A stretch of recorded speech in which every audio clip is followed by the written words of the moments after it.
Welcome to another episode of Doc Talk with Doc Phineas, coming to you today from Balmain, Maine. Hello and welcome to the 81st episode of Doc Talk. Wow, 81 episodes. That's really great. I so much enjoy our fireside conversation. And, it's just a beautiful day here at the Manor.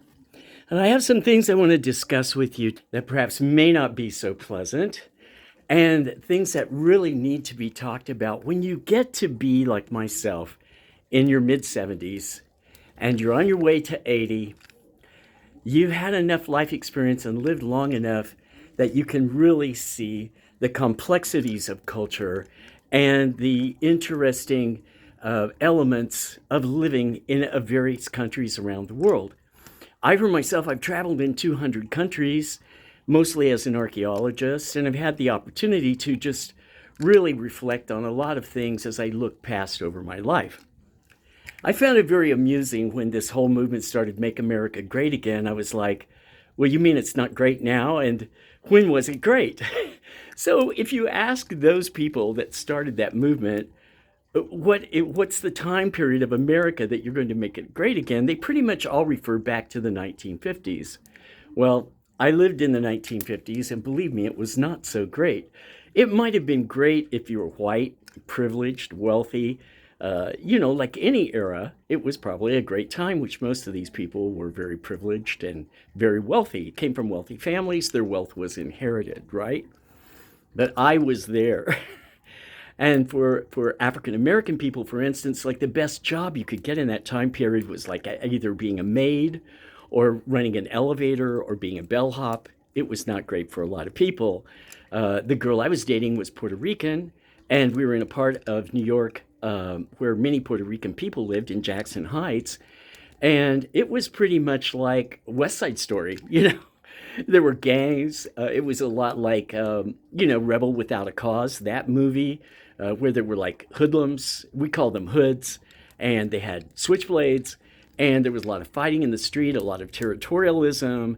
At my house, it was like, Bobby Soxer's sock hops, hamburger feeds with all these kids dancing the jitterbug, which I'm sure they thought it was great, but pretty much everybody was white and privileged, and there was not a lot of interracial mixing.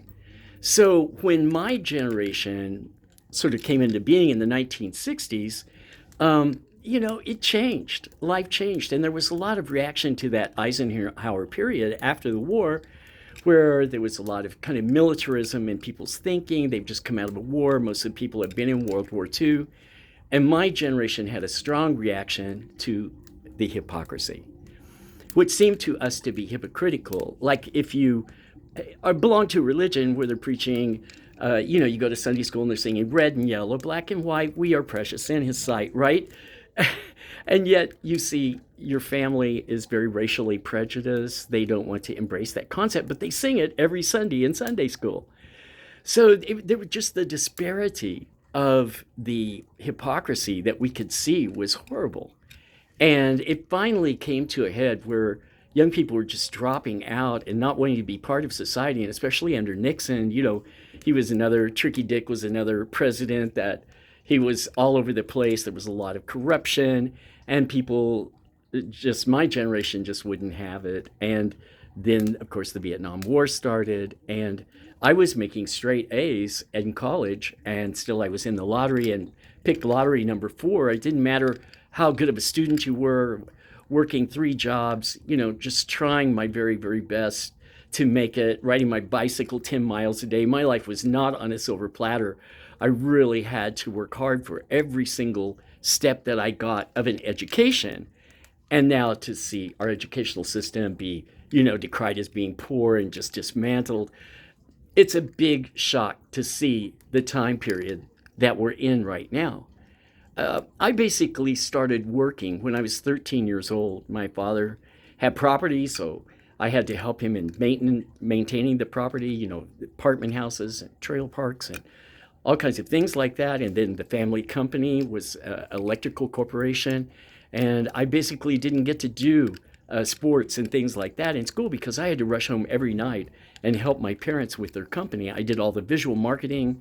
I did the windows. I was waiting on customers from the time I was 13 years old, literally working in the company. When I got my check, I paid into Social Security from the age of 13. And I continued to work like that, many different jobs. Working as a fashion photographer, I started that at 14, understudying a really great photographer. I was modeling in those days. I was doing work on television, film, and dancing, a lot of things going on. And I was literally holding my own, and I saw every check from the time I was 13 on. I was paying into Social Security, and I asked my parents, what was that about? And they said, you're paying into Social Security because that is going to be a nest egg for you in your senior years. You may not have the health you have now. You may need help, in paying your bills.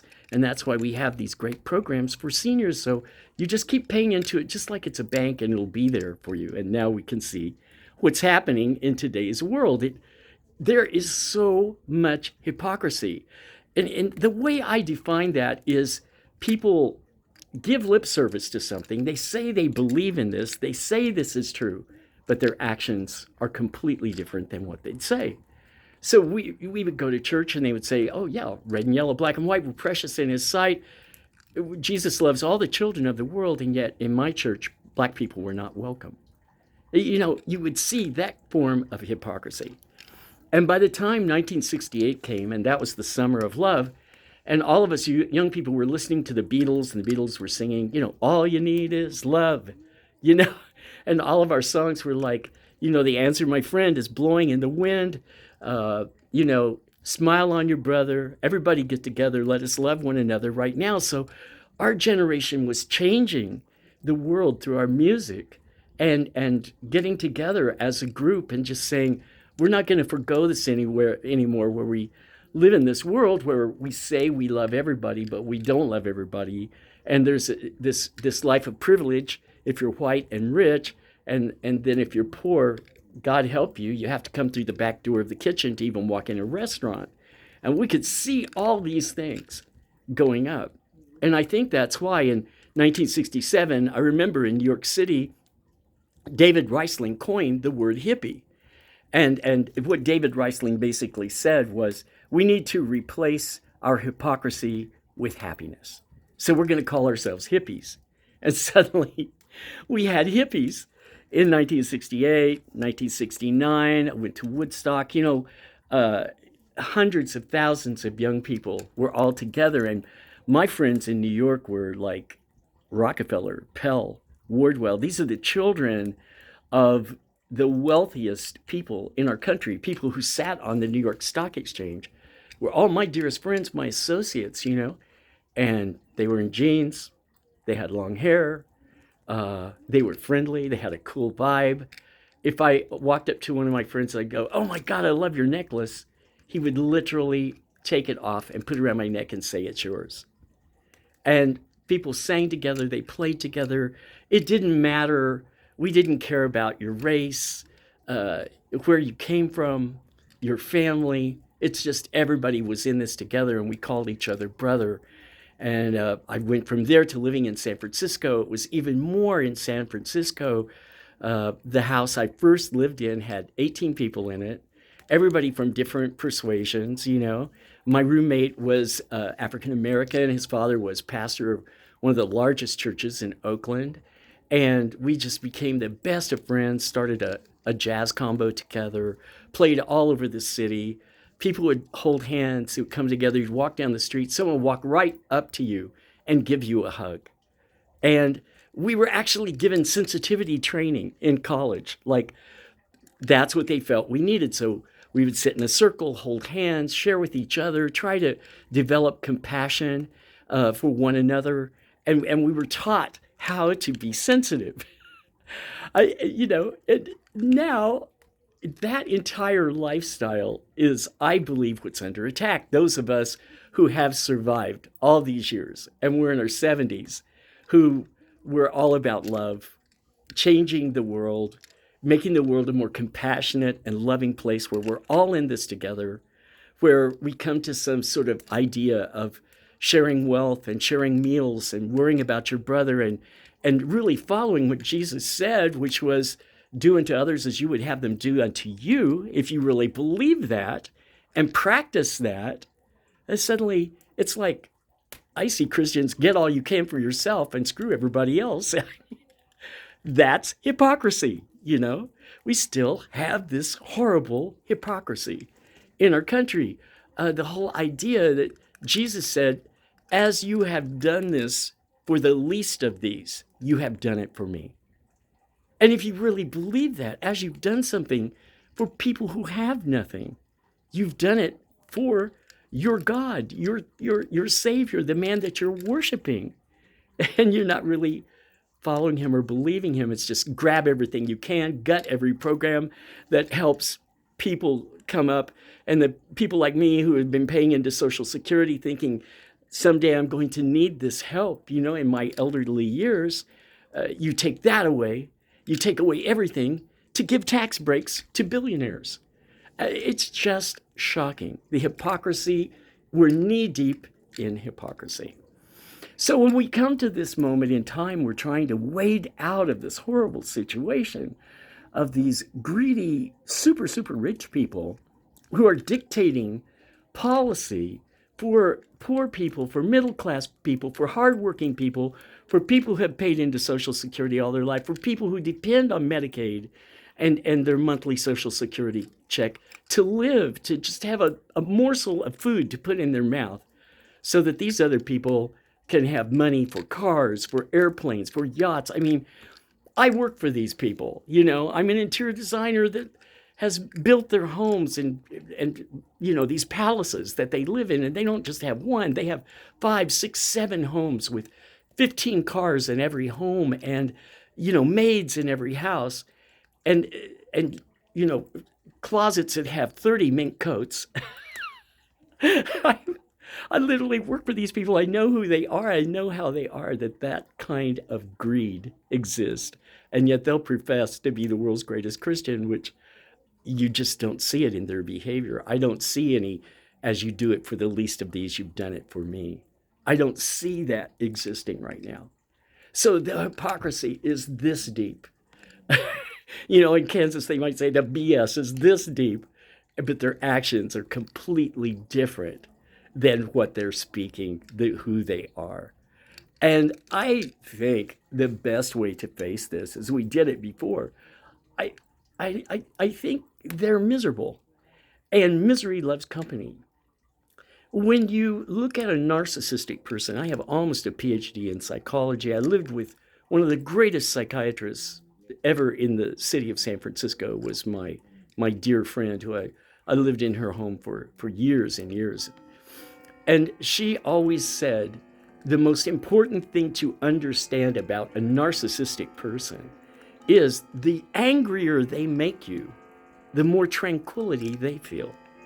So they're not alone in their misery. Misery loves company. We cannot sacrifice our happiness to people who are miserable. This is what we decided in the 1960s. We weren't going to go the way of our parents that we saw being miserable, and we struck out on our own to find happiness in whatever way we could spiritually, going around the world. So many people I knew back in the 60s, we took a backpack, jumped a plane, and just went around the planet, searching for happiness, searching for people that were happy and enlightened and had something to teach us.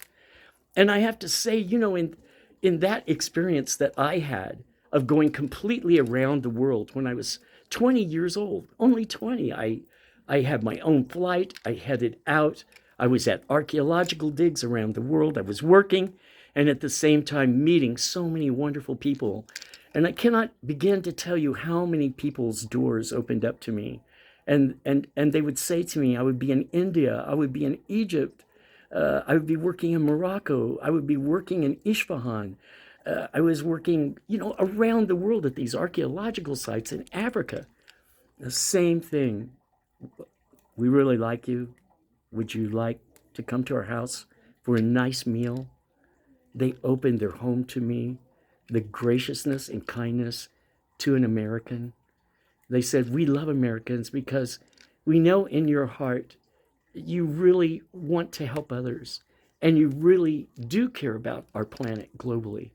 And you do have the consciousness to understand that we're one little planet out here in the universe, and we're all in this together. And we can either blow the planet up, or we can try to make a garden together where there's food for everybody, and we can all live in peace and happiness, dance together, sing together, make music together. To me, if you want to make America great again, that's when America was great. It was in the 60s and the early 70s when we really, truly believed and embraced this concept that we were all brothers and sisters in this together. Somewhere along the way, the message turned into grab, be greedy, get everything you can because that's what is your privilege. That's what the gift God is giving you, is to be greedy, grab it all. It's all about you. You're first. Your country's first. We lost that whole idea of love, acceptance, caring about one another. And what really, if you look at Christian scriptures, if you look at Buddhist scriptures, you look at the Torah, you look at the Bhagavad Gita, you look at all of these wonderful teachings that we have on this planet for spirituality, they all say the same thing. It's pretty much, we're in this together. Love your brother as you love yourself. Do unto others as you would have them do unto you. Try to help others. I think we're way off track. And in the words of David Reisling, if you need to replace the hypocrisy you see around you, and you want to be a happy person and have a happy life for the few years that you walk around on this globe whirling out in space, then become a hippie. And I think that's my suggestion to everybody right now. Let's become hippies and try to replace your hypocrisy with happiness, whatever it takes. Love one another, share what you have. You'll be a much happier person. And I'm going to say one final thing to you at the end of this speech. And that is, one of the most enlightened persons I ever met in my life was Sri Sri Anandamoy Ma. She was an amazing saint, a female saint living in India. She just lived completely homeless, and yet she had Maharajas at her feet. Indira Gandhi was her disciple. Mahatma Gandhi loved her. Jawaharlal Nehru and Kamala Nehru, all the great leaders of India were at her feet. And this beautiful woman, Bengali woman, who was so simple, so sweet, never stopped smiling, never stopped laughing, wouldn't even touch money, wouldn't have anything to do with that. She was just not of this world. And she was so enlightened. And I remember the day Mrs. Gandhi was sitting there, I was sitting there, all these MPs from Parliament were sitting there. And she said, I have a very important thing to say to you. And it is, you only have in life, on this planet, what you give. What you give is what you have. And if you can't give it, you don't have it. She said, when you leave this world, everything that you've given to others, everything you've tried to do for others, is what you take with you. That's what's in your spiritual bank account. That is your true wealth. And just like St. Francis, she said, don't store up your wealth here on earth where thieves will steal it and fire can burn it. Store it up in heaven. And in heaven, what you have in your bank account is your good works. All the wonderful things you did in life to help others. Replace your hypocrisy with happiness. I don't want to see a horrible president or leaders walking around this grimace on their face, trying to make everybody miserable and taking people's hard-earned money and forcing people that won't have any medical care. They're not going to have any social security, nothing to live on. I don't want to see that kind of person there. I want to see someone who's smiling, who's caring, who's loving, who's doing everything within their power to make sure that everybody is okay, because we're all in this together. It's not a class war. It's not a racial war. This is red, yellow, black, and white. Everybody's precious in God's sight, living together, loving together. Let's bring it back. If you want to make America great again, then make it like the 1960s. And that's a time when people were truly loving, truly caring. I, I, I think back to those times being in a circle of people with Native Americans, African Americans, beautiful white kids from very, very wealthy families, some people completely dirt poor, uh, wonderful friends from Mexico and from Canada, our dear friends who come from our neighboring countries who have always been gracious and kind to us and opened up that door and said, "Do you need a meal? Come to my house and have food." That when I go to Mexico, that's how I get treated. When I go to Canada, my Canadian friends are wonderful. These are our friends. These are not enemies. You know, we've got to get this country back on track. And the way that you do that is by each and every one of you being who you are authentically. And let's get rid of the hypocrisy. If you really believe something, believe it. If you really believe in helping your neighbor, help your neighbor. If you really want to do something to help our country, bring back the programs that we're helping people, that we're struggling. Let's Let's find our way back to love. All you need is love. Let's find our way back to happiness. And don't let miserable people sway you and take away your happy life, the life that you've worked so hard for. Don't let them do it. You cannot cave in to that kind of narcissism. So thank you for listening here on Doc Talk. My words are spoken with love for all of you, and I hope there's something you can find there that will inspire you to have a beautiful, beautiful day. Namaste.